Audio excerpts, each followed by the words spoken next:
Good morning বন্ধুরা, তোমরা সবাই কেমন আছো? আজকে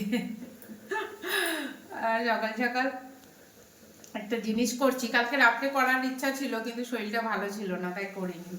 শরীর মন কিছুই ভালো লাগছিল না কালকে। যাকে আজকে সকাল সকাল চলে এসেছি।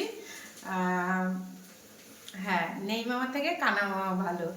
আমাকে কেউ করে দেওয়ার নেই, কেউ করে খাওয়ানোর নেই। তাই জন্য আমি নিজে নিজে যেটুকু পারি সেটুকু করি। এ দেখো, এটা কিনে নিয়ে এসেছি কড়াইটা, ঠিক আছে। আগের তো ছিল, সবগুলো সব ফেলানো গেল।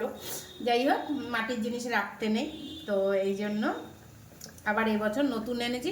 এবছর আর সাজ আনিনি, এবছর এনেছি কড়াই আর হচ্ছে ছোট্ট ঢাকনি। বড় ঢাকনি আনতাম, কিন্তু ভাবলাম ছোটটাই নিই।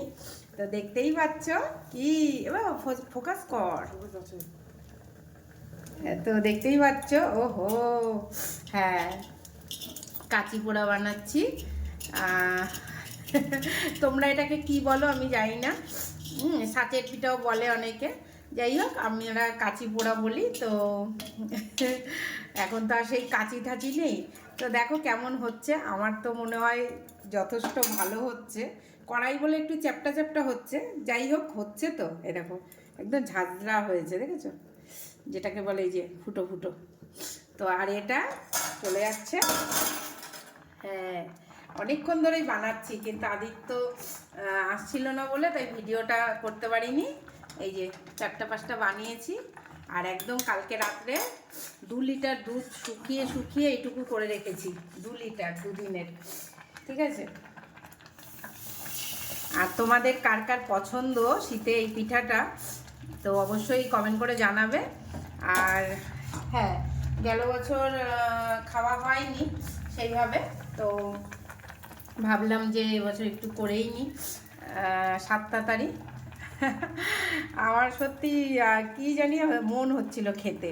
আর হচ্ছে ঝাল পিঠা, তো এগুলো করার পরে একটুখানি 3-4টে ঝাল পিঠা করবো ধনেপাতা কাঁচা লঙ্কা দিয়ে। এই যে এই ব্যাটারের ভেতরে দেবো ধনেপাতা কাঁচা লঙ্কা দিয়ে। আর সবার প্রথমে আমি পিঠে কিন্তু বানিয়ে আমার অগ্নি দেবতাকে দিয়েছি, আর ওই যে ভূমি দেবতাকে, মানে বাইরের যাকে দিতে হয় তাকে দিয়েছি। এই যে, আর সবার প্রথমের পিঠাটা আদিত্যর জন্য, কেন দুধের মধ্যে দিলে বুঝতে পারবো না, ওই জন্য সবার প্রথমের পিঠাটা আদিত্যর জন্য তুলে রেখেছি। এটা আদিত্য এমনি খাবে, চা জল দিয়ে খেলেই হবে।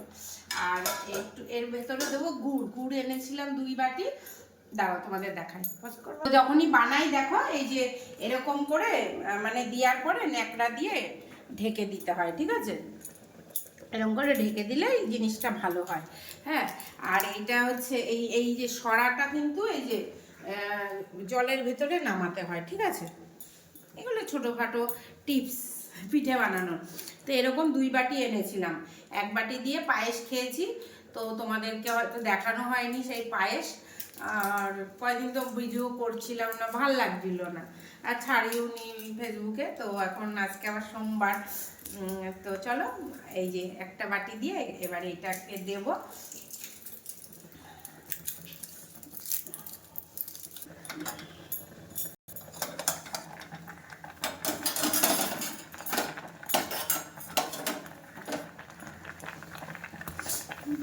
তো পিঠে দুধ কি বলে গুড় বানিয়েই হচ্ছে দেয় অনেকে, কিন্তু আমি একটুখানি ফুটিয়ে নিলাম, তাহলে একটুখানি ভালো হবে। তার জন্য এবার বন্ধ করে এবার গুড়টা দিয়ে রাখবো, ঠিক আছে। গুড় দিয়ে বেশি ফোটাবো না, কেননা হতে পারে দুধ নাও নিতে পারে এই গুড়কে, তাই জন্য। তো বন্ধুরা, গুড়টা হেভি টেস্ট। আর চলো আর একটা দেখি কেমন হচ্ছে, চলো। হ্যাঁ, এই দেখো বন্ধুরা, হেভি হয়েছে, দেখতেই পেয়েছো। দেখো তুলো, আমাকে দেখাস না। চলো এবার এটাকে তুলবো, একটু সময় লাগে।